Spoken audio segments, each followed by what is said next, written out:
The rain came down hard that Tuesday evening, the kind of rain that soaks through your jacket in seconds. Maya pulled her coat tighter as she rushed down the sidewalk, her sneakers splashing through puddles. Her 12-hour shift at the hospital had left her exhausted, and all she wanted was to get home, take off her scrubs, and collapse on the couch. The bus stop was just 2 blocks away. If she hurried, she might catch the 6:15. She'd already missed it twice this week, and the next one wouldn't come for another 40 minutes. Maya picked up her pace, dodging other pedestrians who were all trying to escape the downpour. That's when she saw her. An older woman was leaning against the brick wall of a coffee shop, one hand pressed against her chest, the other reaching out as if searching for something to hold on to. Even from a distance, Maya could see the woman's face was pale, almost gray. Her legs seemed to buckle and she started sliding down the wall. Maya didn't think. She just ran. Her bag hit the wet pavement as she dropped to her knees beside the woman. Years of nursing training kicked in automatically. She was already checking for a pulse, noting the shallow breathing, the cold sweat on the woman's forehead. "Ma'am, can you hear me? I'm a nurse. I'm going to help you." The woman's eyes fluttered open. They were a striking blue-green, even dulled by pain. She tried to speak but couldn't seem to form the words. "Don't try to talk right now," Maya said, pulling out her phone with one hand while keeping the other on the woman's wrist, monitoring her pulse. "I'm calling for help." She dialed 911, giving the dispatcher their location and a quick rundown of symptoms. Possible heart attack. Female, approximately 70 years old, conscious but struggling. The dispatcher assured her an ambulance was on the way. Maya set her phone down and focused completely on the woman. She loosened the scarf around her neck, checked her airways, and kept talking to her in a calm, steady voice. It was something she'd learned early in her career. When people are scared and in pain, a familiar voice can be an anchor. "You're going to be okay. Help is coming. Just stay with me, all right? Keep your eyes open. Look at me." The woman's eyes locked onto Maya's face. For a moment, something flickered there. Recognition? Confusion? Maya couldn't tell. The rain kept falling, soaking them both, but Maya barely noticed. She was completely focused on keeping this stranger alive. "What's your name?" Maya asked gently. "Can you tell me your name?" The woman's lips moved. The word came out barely above a whisper. "Margaret." "Okay, Margaret. That's good. I'm Maya, you're doing great. Just keep breathing for me, nice and slow." Margaret's hand suddenly gripped Maya's arm with surprising strength. Her eyes went wide, urgent, like she was trying to communicate something important. She pulled Maya closer, struggling to speak. My purse," Margaret managed to say, her voice weak and strained. Maya looked around and spotted a brown leather handbag a few feet away, probably dropped when Margaret collapsed. She reached for it, thinking Margaret wanted her medication or information about her medical history. "Is there medicine in here you need? Are you taking anything for your heart?" But Margaret shook her head slightly. "No, just my daughter." "Your daughter? Do you want me to call her?" Before Margaret could answer, the wail of sirens cut through the sound of rain. The ambulance pulled up to the curb and 2 paramedics jumped out with their equipment. Maya quickly briefed them on everything she'd observed while they took over, hooking Margaret up to monitors and preparing to transport her. She expected to step back then, to let the professionals handle it and finally catch that bus home. But as they lifted Margaret onto the stretcher, the older woman reached out again, her hand finding Maya's. "Please," Margaret said, and there was such raw desperation in that single word that Maya felt it in her chest. Don't leave me." Maya looked at the paramedics. One of them shrugged. "You can ride with us if you want. She seems calmer with you here."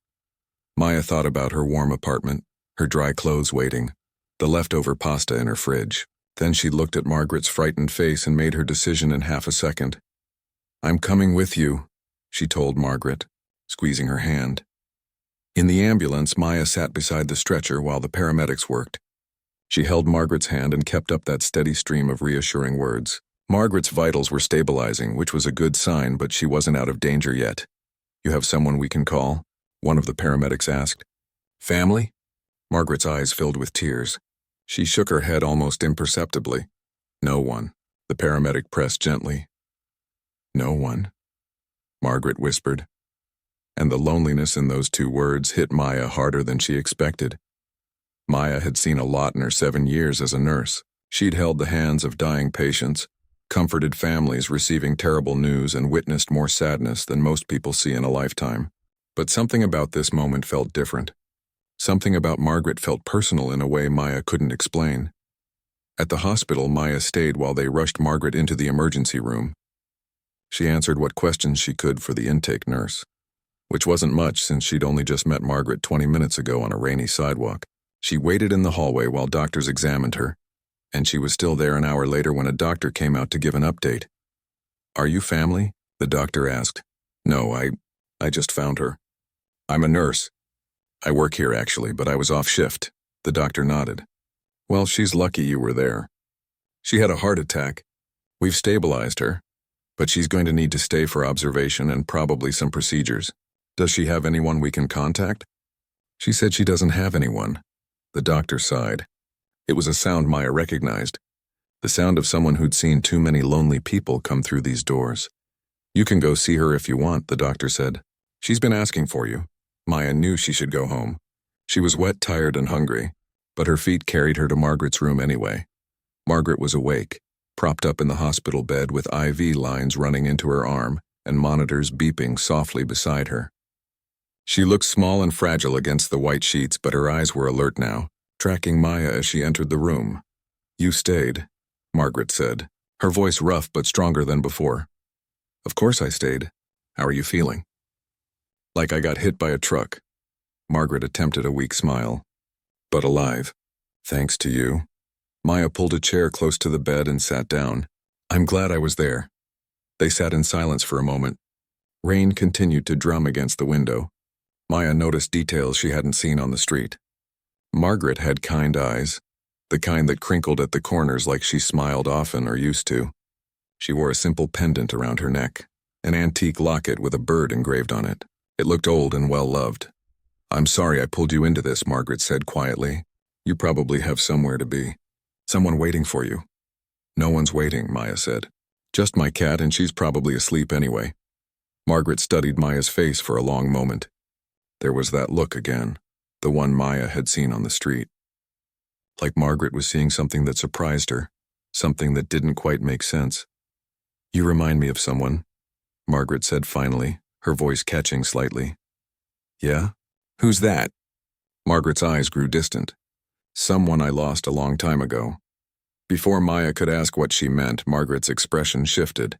She suddenly looked confused, almost frightened by what she just said. "I'm sorry," Margaret said quickly. "The medication must be making me loopy. I don't know why I said that." But Maya had seen something in Margaret's eyes in that moment, something that made her think Margaret knew exactly why she'd said it. "You mentioned a daughter earlier," Maya said gently, "when we were outside. You said something about your daughter." Margaret's face went carefully blank. "Did I? I don't remember. Everything's a bit fuzzy." She was lying. Maya was certain of it, but why? A nurse came in then to check Margaret's vitals and adjust her medication. Maya stood to leave, figuring she'd taken up enough of this stranger's time. "I should let you rest," Maya said. "Wait." Margaret's hand shot out, catching Maya's wrist. "What's your name?" "Your full name?" "Maya. Maya Reyes." Something flickered across Margaret's face. Relief, disappointment? Maya couldn't tell. "Thank you, Maya Reyes," Margaret said softly, "for saving my life. For staying. For everything. Get some rest, Margaret. I'll check on you tomorrow, okay?" Maya left the room and walked down the familiar hospital corridors toward the exit. The rain had finally stopped, leaving the streets washed clean and glistening under the streetlights. She was exhausted, soaked through, and had missed not just one bus, but 3. But as she stood at the bus stop waiting for the next one, Maya couldn't stop thinking about Margaret. About the way she'd looked at her. About the desperate way she'd said, "Don't leave me." About the mysterious daughter she'd mentioned and then pretended not to remember. Something wasn't adding up. And Maya had a feeling that when she went back tomorrow to check on Margaret, she was going to find out there was a lot more to this story than a simple good deed on a rainy street. She just had no idea how much more. Maya couldn't focus at work the next day. Her mind kept drifting back to Margaret, to those haunting words about reminding her of someone she'd lost. Between checking on patients and updating charts, Maya found herself thinking about the old woman lying alone in a hospital bed just a few floors away. During her lunch break, Maya made her decision. Instead of heading to the cafeteria like usual, she took the elevator up to the cardiac unit. She told herself she was just being thorough, following up on someone she'd helped. But deep down, she knew it was more than that. Something about Margaret had gotten under her skin. Room 314. Maya knocked softly before pushing the door open. Margaret was sitting up in bed picking at a tray of hospital food. She looked better than she had the night before. There was color in her cheeks and her eyes were clearer. When she saw Maya, her face lit up. "You came back," Margaret said, and there was such genuine surprise in her voice that it made Maya's chest tight. "I told you I would. How are you feeling?" "Much better, thanks to you." Margaret set down her fork and gestured to the chair beside her bed. "Please, sit. Unless you're too busy?" Maya checked her watch. She had 40 minutes left of her break. "I've got time." As Maya settled into the chair, she noticed the room more carefully this time. No flowers, no cards, no balloons wishing her well. The bedside table was bare except for a small glass of water and Margaret's purse. The loneliness of it struck Maya hard. "No visitors?" she asked gently. Margaret shook her head. "Like I said, there's no one. It's just me these days. What about your daughter? The one you mentioned yesterday?" Margaret's expression shifted, becoming guarded. "I don't know what you're talking about. On the street before the ambulance came, you grabbed my arm and said something about your daughter. I was confused, disoriented. The pain." Margaret waved her hand dismissively. "I don't even remember saying that." She was definitely lying. Maya could see it in the way Margaret wouldn't quite meet her eyes, in the tension that suddenly filled her shoulders. But why lie about having a daughter? "Okay," Maya said, deciding not to push. "Well, if you need anything while you're here, just let the nurses know. We take good care of our patients." They talked for a while about lighter things. The terrible hospital food, the weather finally clearing up, the noisy patient in the next room who kept his TV on all night. Margaret had a good sense of humor, Maya discovered. She made jokes about the hospital gown and the indignity of being poked and prodded every few hours. But then Margaret's phone, sitting on the bedside table, buzzed with a notification. The screen lit up and Maya caught a glimpse of the wallpaper before Margaret quickly flipped the phone face down. It was a photograph.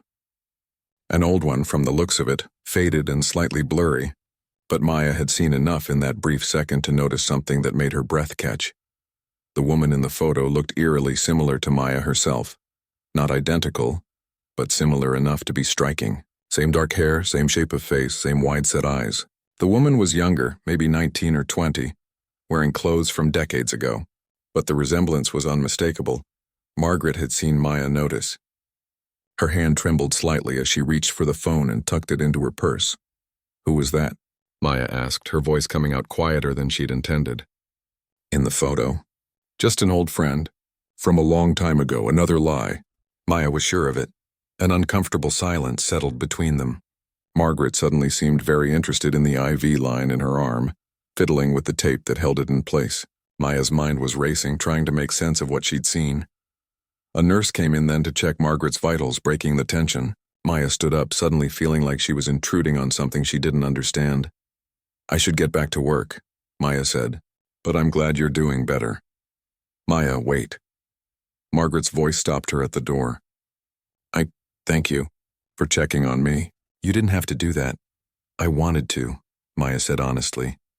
As she walked back to her own floor, Maya couldn't shake the feeling that something significant had just happened.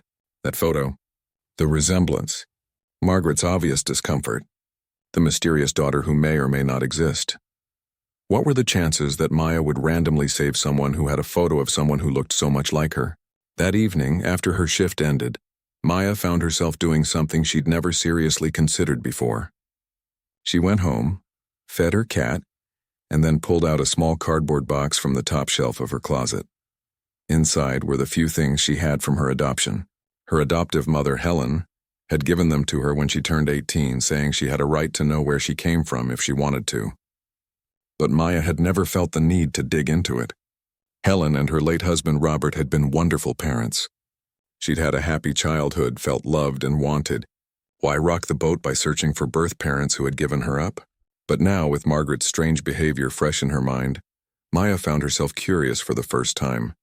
She pulled out the papers. There wasn't much. A copy of her adoption certificate, some paperwork from the adoption agency, A letter from the agency explaining that it had been a closed adoption, which meant identifying information about her birth parents had been sealed. Maya read through it all carefully. She'd been born at Portland General Hospital on a cold February morning 32 years ago. She'd been placed for adoption when she was 3 days old, through a private agency that no longer existed. Her birth mother's name was listed only as M.R. No first name, no identifying details. M.R. Could the R stand for something? Rose, Richardson, Rodriguez? Or could it stand for... No. Maya shook her head. She was letting her imagination run wild, but the seed of curiosity had been planted and it grew throughout the night. Maya couldn't sleep, tossing and turning, thinking about Margaret's reaction when Maya had told her last name. The way something had flickered across the older woman's face. Maya Reyes M.R.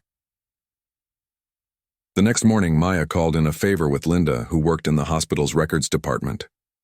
They'd been friends since Maya had started at the hospital, often grabbing coffee together between shifts.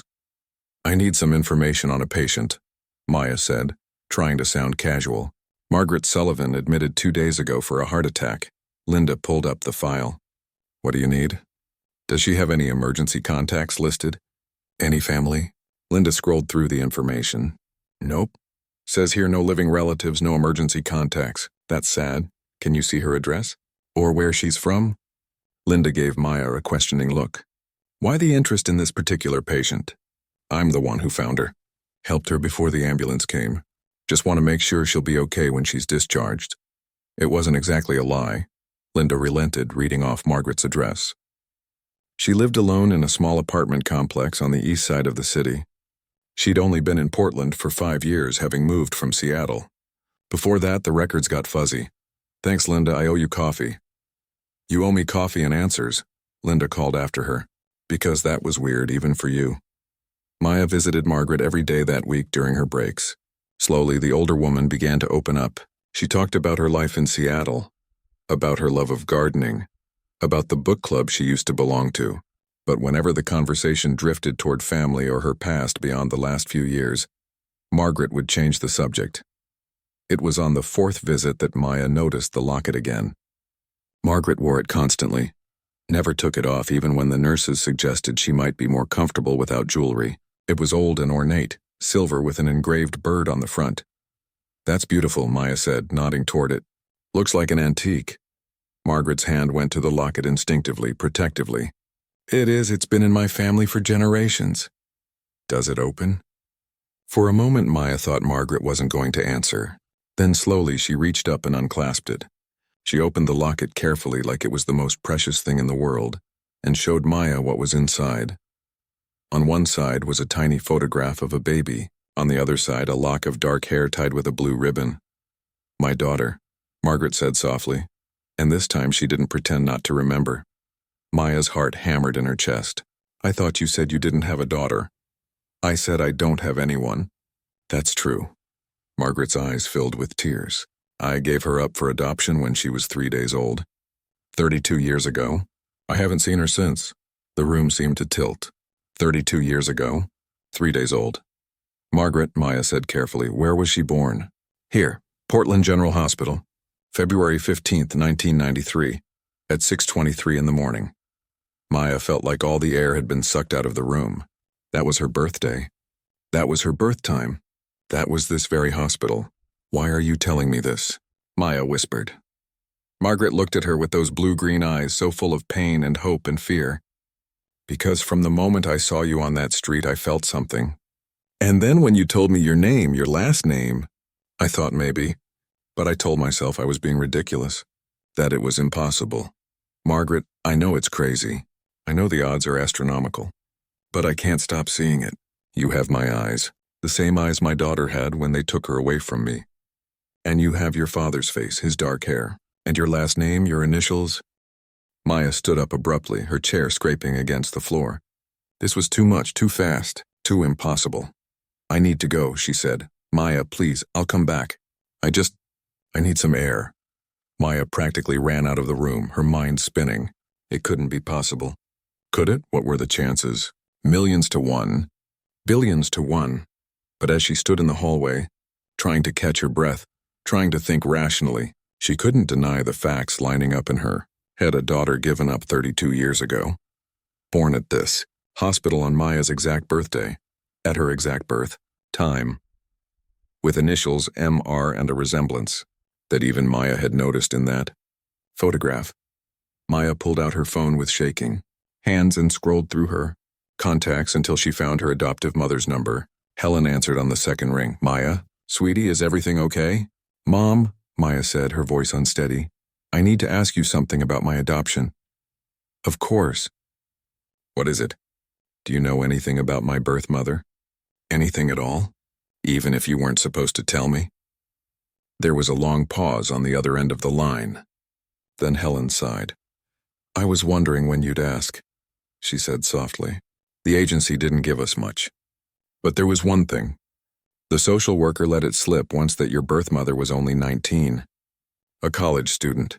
She'd been abandoned by the baby's father, and her own family had disowned her when they found out she was pregnant. She made the adoption plan because she had nothing. No support, no way to take care of a baby. Maya's hand tightened on her phone. Did you know her name? No, it was completely closed. But honey, why are you asking about this now? After all these years? Maya closed her eyes. I think I might have found her, Mom. And I think she's been looking for me, too. Maya sat in her car in the hospital parking lot for nearly an hour, just staring at the building. Her mom's words kept echoing in her head. 19 years old, abandoned, disowned, no support. No way to take care of a baby. She'd always known intellectually that her birth mother must have had reasons for the adoption. But she'd never really thought about what those reasons might have been. Never tried to imagine the person behind that decision. Now suddenly that person had a face. Margaret's face, if it was true. Maya pulled out her phone and searched for DNA testing services. She found one that offered expedited results for medical situations. She could have an answer in less than a week. But did she want one? Did she want to know for sure? Her whole life she'd felt complete. Her parents, Helen and Robert, had loved her fiercely. She'd never felt like something was missing. Robert had died 5 years ago from cancer, and it had devastated Maya. He'd been the one who taught her to ride a bike, helped her with math homework, walked her down the aisle at her wedding that had ended in divorce 2 years later. He was her dad. Helen was her mom. What would it mean if Margaret really was her birth mother? Would it change anything? Would it change everything? Maya took a deep breath and made her decision. She went back inside. Margaret was asleep when Maya returned to her room. She looked peaceful, almost younger in sleep. Maya stood in the doorway for a moment, just watching, trying to see her own features in Margaret's face. The shape of the nose, maybe. The curve of the chin. Or maybe she was just seeing what she wanted to see. Margaret's eyes fluttered open. When she saw Maya standing there, relief washed over her face. You came back, she said. I came back. Maya moved to the chair beside the bed. We need to talk. Really talk. Margaret nodded, pushing herself up to sitting. I know, I'm sorry. I shouldn't have just blurted all that out. It was unfair to you. Tell me everything, Maya said. From the beginning. If there's even a chance that we're... I need to know the whole story. Margaret took a shaky breath. Okay. She was quiet for a moment, gathering her thoughts. I was 19, a sophomore in college studying art history. I thought I had my whole life figured out. What happened? I met a boy. Isn't that how these stories always start? Margaret smiled sadly. Daniel. He was charming, handsome, a few years older. We dated for about 6 months. I thought I was in love. I thought he loved me too. And you got pregnant. I got pregnant, Margaret confirmed. I was terrified, but I was also hopeful, you know. I thought we'd figure it out together. We were young, but people managed. Other couples made it work. But he didn't want to. Margaret's laugh was bitter. He didn't even stick around long enough for me to tell him. He broke up with me 2 days after I took the pregnancy test. Said he wasn't ready for something serious, that we were too young to be so committed. He transferred to a school on the East Coast. I never saw him again. Maya felt a flash of anger toward this man she'd never met. This father who had abandoned both Margaret and her. What about your family? My parents were very religious. Very traditional. When I told them I was pregnant, they gave me an ultimatum. Get married immediately or give the baby up for adoption. Those were the only acceptable options. I couldn't marry Daniel because he was gone. I asked if I could keep the baby, raise it on my own with their help. They said no. They said I'd made my bed and now I had to lie in it. So they kicked you out? Not immediately. They let me stay through the pregnancy, but they made it clear I wasn't welcome as their daughter anymore. I was an embarrassment. Failure. Every day they reminded me that I was throwing my life away, that I was being selfish by even considering keeping the baby. Margaret's hands twisted in the blanket on her lap. Maya could see how much it still hurt, even after 3 decades. I fought them at first. I looked into resources for single mothers, tried to figure out how I could make it work, but I was so young and so scared and so alone. They wore me down. Day after day, they told me that giving the baby up was the only loving thing to do, that I had nothing to offer a child, that keeping the baby would be cruel and selfish. And you believed them? Eventually, yes. I convinced myself they were right, that the baby deserved better than a broke 19-year-old mother with no support system.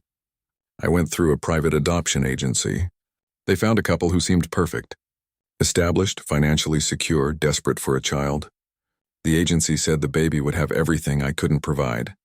Maya thought of Helen and Robert, of her childhood home filled with love and laughter.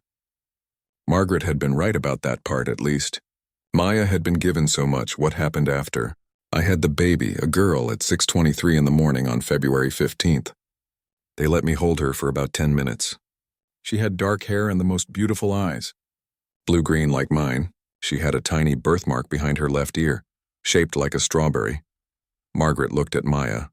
May I? Maya's heart pounded as she leaned forward and swept her hair back, revealing the small strawberry mark behind her left ear, the same one she'd had her whole life.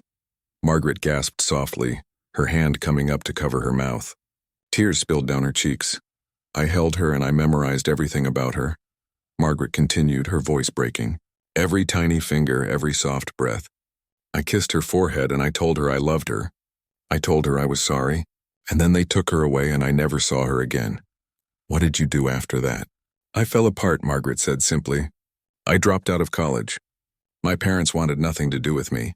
They said I'd made my choice and now I needed to move on with my life, move on, as if I'd lost a sweater, not my child. She wiped her eyes with the back of her hand. A nurse had left a box of tissues on the table and Maya handed it to her. I spent years just drifting. I couldn't connect with people, couldn't build relationships. How could I when I was keeping this enormous secret? I moved around a lot. Tried different jobs, different cities, different versions of myself. Nothing worked.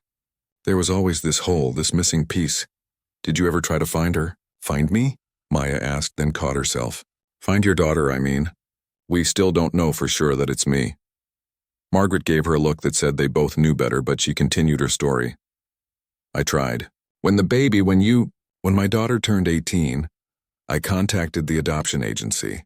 I filled out paperwork saying I was open to contact if she ever wanted to search for me. But the agency had closed years before. The records were scattered, some lost entirely. I hired a private investigator, but he hit dead end after dead end.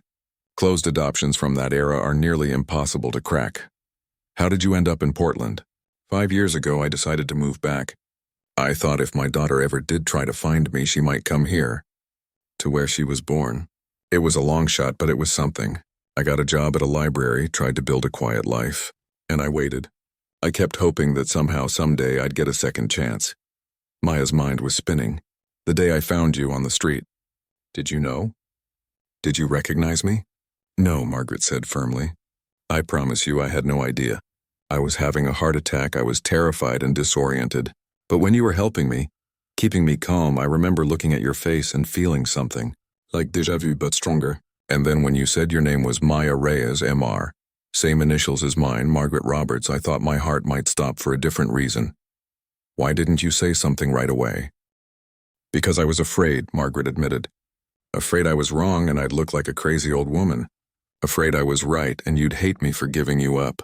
Afraid that you'd think I was trying to manipulate you after you'd saved my life. I've spent 32 years imagining what I'd say if I ever found my daughter. But in all those imagined scenarios, I never pictured it happening like this. Maya stood and walked to the window, looking out at the city below. The same city where she'd been born, where Margaret had given birth to her, where their paths had somehow crossed on a rainy street all these years later. I need to know for sure, Maya said, turning back to face Margaret. I need a DNA test. Of course, yes, whatever you need. And I need time to process all of this. Even if the test confirms it, I need you to understand that this is a lot for me. I had parents. I have a mother who raised me and loved me, and I know, Margaret said quickly. I'm not trying to replace anyone. I wouldn't dream of it. Your parents gave you the life I couldn't. I'm grateful to them. If you're the woman you seem to be, kind and caring and strong, that's because of them. I'm just hoping that maybe there might be room in your life for me too.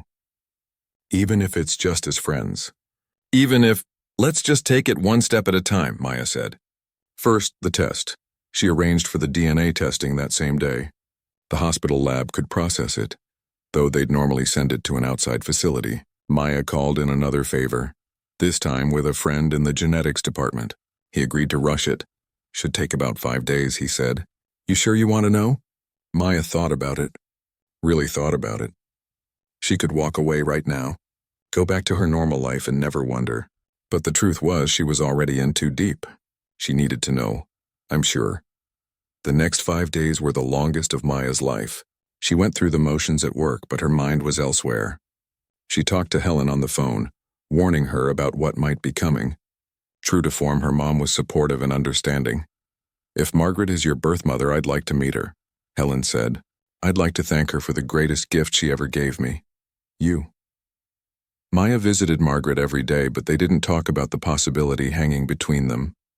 Instead, they talked about other things. Books they'd read, places they'd traveled, little stories from their lives. Maya found herself genuinely enjoying Margaret's company.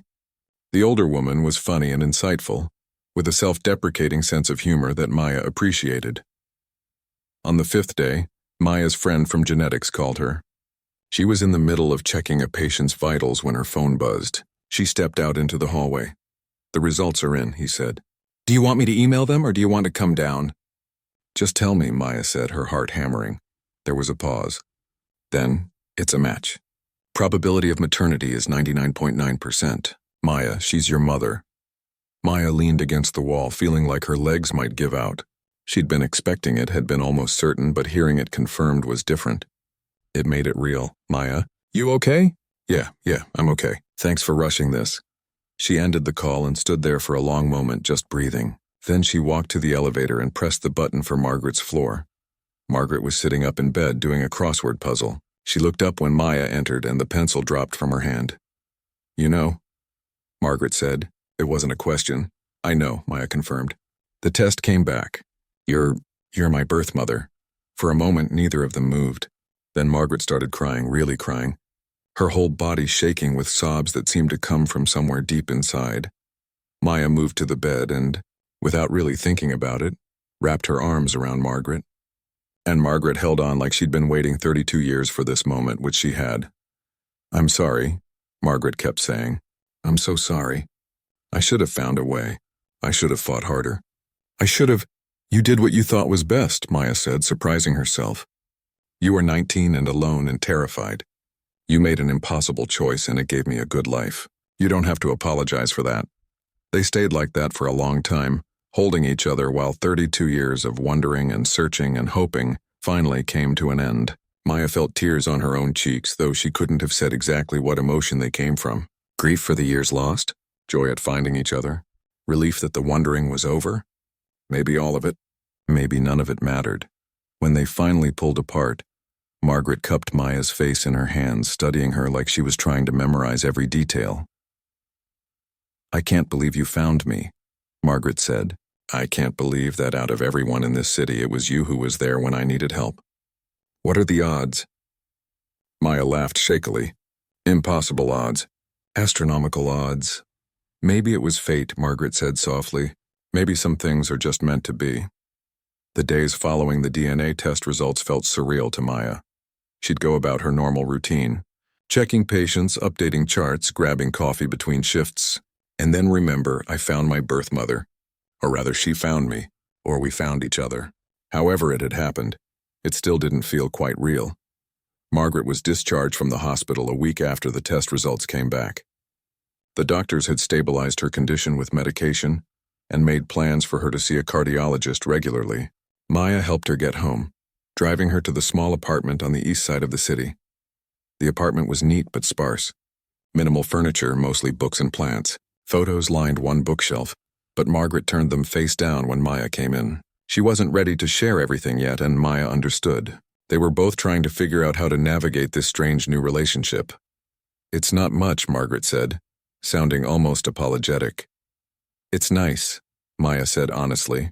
The place was peaceful, with afternoon sunlight streaming through the windows and herbs growing in pots on the windowsill. They had coffee together that first afternoon. Awkward coffee where they both tried too hard to make conversation and kept landing on topics that felt too heavy or too light. Maya left after an hour, promising to come back soon. She needed time to process, and she could tell Margaret did too. That evening, Maya called Helen. "How are you doing, sweetheart?" her mom asked, the concern clear in her voice. "I don't know," Maya admitted. "I think I'm still in shock. It's like my brain knows what happened, but the rest of me hasn't caught up yet. That's normal. You've had quite a week. Mom, can I ask you something? Anything. Are you okay with this? With me getting to know Margaret? I don't want you to think I'm trying to replace you or—" "Maya, stop." Helen's voice was firm but warm. "You're not replacing anyone. I'm your mother. I raised you, I love you, and nothing will ever change that. But Margaret is your mother too, in a different way. She gave you life. She made an incredibly difficult choice so that you could have the childhood your dad and I were blessed to give you. There's room in your heart for both of us. There's room in your life for both of us." Maya felt her eyes well up. "I love you, Mom. I love you too. Now, when do I get to meet her?" That question took Maya by surprise. "You want to meet Margaret?" "Of course I do. Like I said before, I want to thank her. And honestly, I'm curious. I've spent 32 years wondering about the woman who gave me the greatest gift of my life. I'd like to know her." The next day, Maya broached the subject with Margaret. They were sitting in a coffee shop near Margaret's apartment, both nursing lattes that had gone lukewarm while they talked. "My mom wants to meet you," Maya said. "Helen, my adoptive mother." Margaret's face went pale. "She does?" "She says she wants to thank you." "For me? Thank me?" Margaret's voice cracked. "I gave away her daughter and she wants to thank me?" "You gave her a daughter," Maya corrected gently. "She sees it differently than you do." Margaret was quiet for a long moment, staring into her coffee. "I'd like to meet her too," she said finally. "If you think it's a good idea, I'd like to meet the woman who raised my daughter into the person she is." They arranged to meet the following Sunday at Helen's house. Maya drove Margaret, both of them nervous and making small talk to cover it. When they pulled up to the comfortable suburban home where Maya had grown up, Margaret stared at it for a long moment. "You grew up here?" she asked. "Since I was 3 days old," Maya confirmed. "It looks like a happy house." "It was. It is." Helen answered the door before they could even knock. She was a small woman in her early 60s with gray-streaked hair and warm brown eyes. She looked at Margaret with something Maya couldn't quite identify.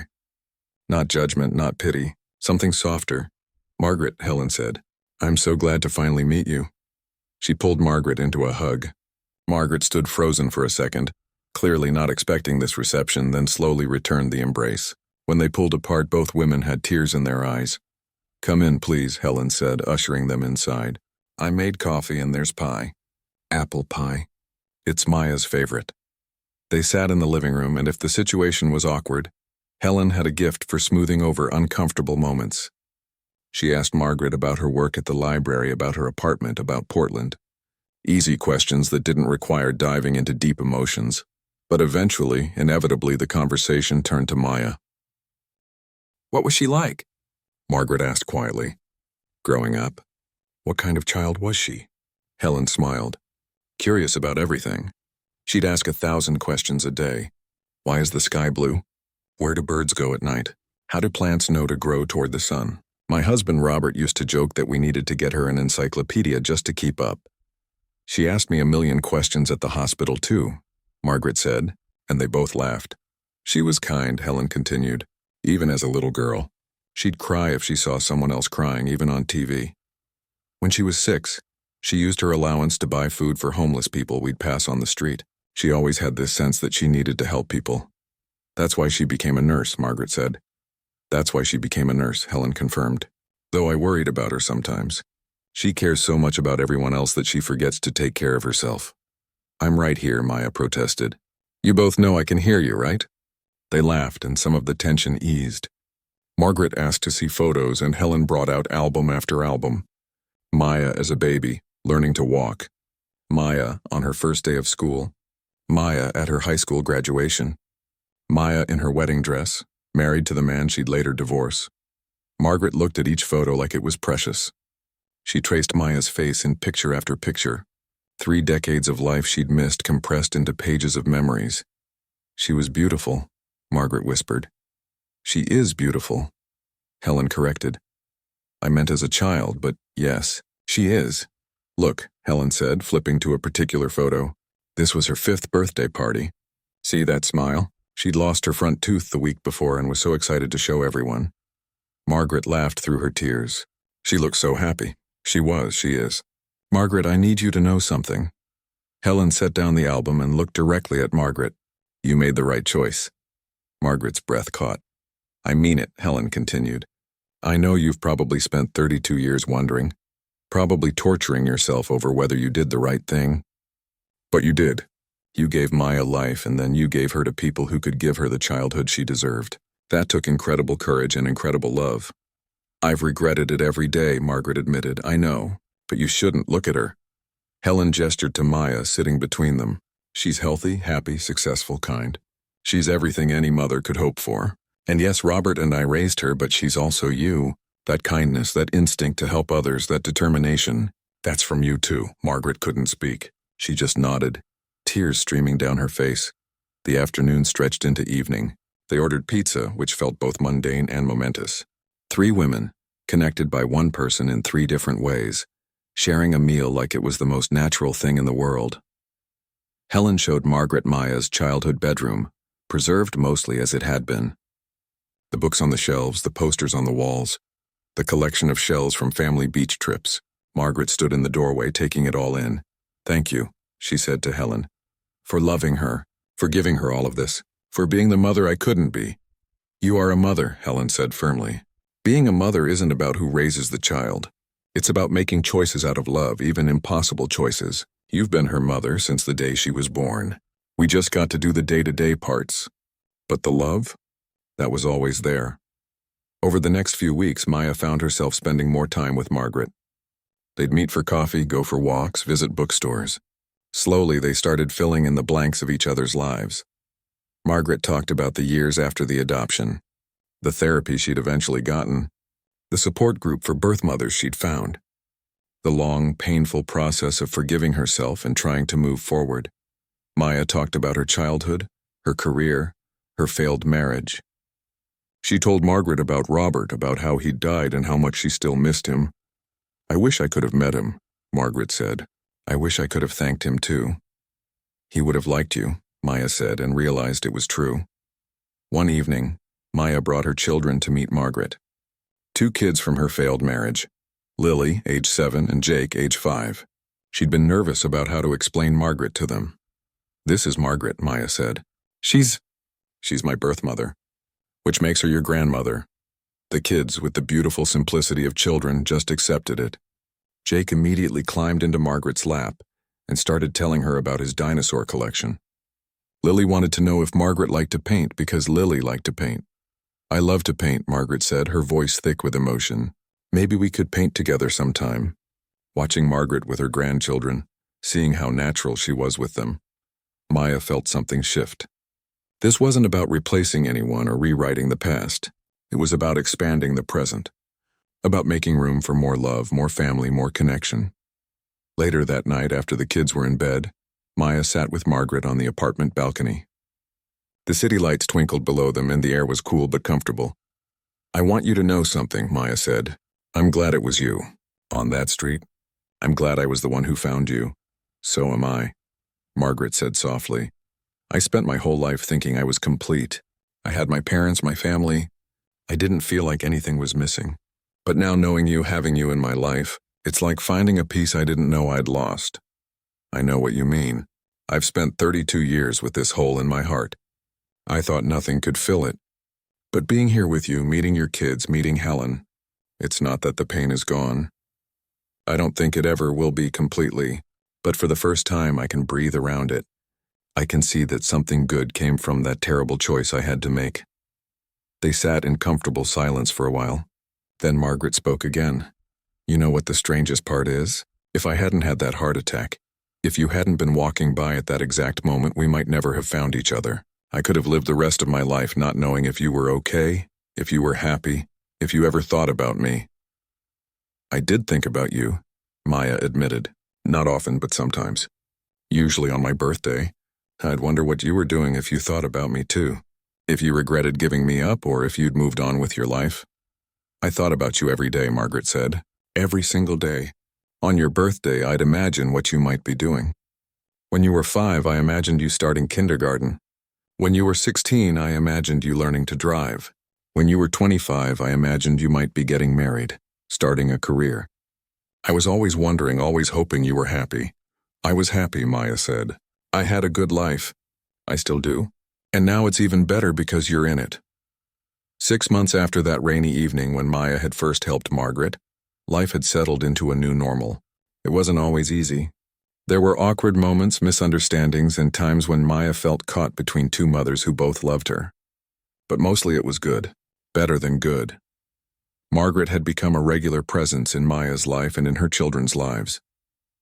Every Sunday they'd all have dinner together, sometimes at Helen's house, sometimes at Maya's apartment, sometimes at Margaret's place. The kids called Margaret by her first name, not Grandma, but that was okay.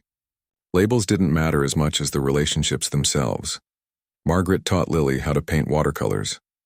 She'd set up a little art station in her apartment, and every Tuesday afternoon, Lily would come over for what they called art time. The walls of Margaret's apartment slowly filled with Lily's paintings and drawings. Jake was fascinated by Margaret's stories about the old days. She'd tell him about what life was like before computers and cell phones, and he'd listen with wide eyes like she was describing an alien planet. Margaret found she had a gift for storytelling, and Jake loved every tale. For Maya, the relationship with Margaret was still evolving. Some days it felt natural and right.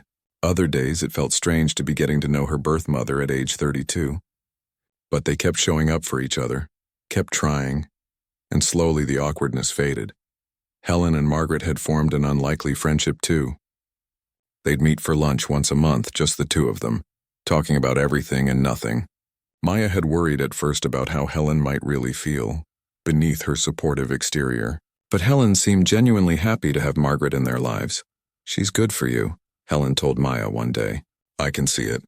You're more settled somehow, more at peace. Maya realized it was true. There had been a restlessness in her that she'd never fully acknowledged, a sense of incompleteness that had nothing to do with her failed marriage or her career or any external circumstance. It was simply about not knowing where she came from.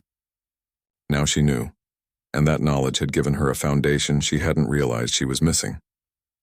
One evening, about 7 months after their reunion, Margaret invited Maya over for what she said was an important conversation. Maya arrived to find Margaret's apartment lit with candles, and there was a special dinner laid out. This looks fancy, Maya said. What's the occasion? Sit, Margaret said, gesturing to the small dining table. I have something I want to give you.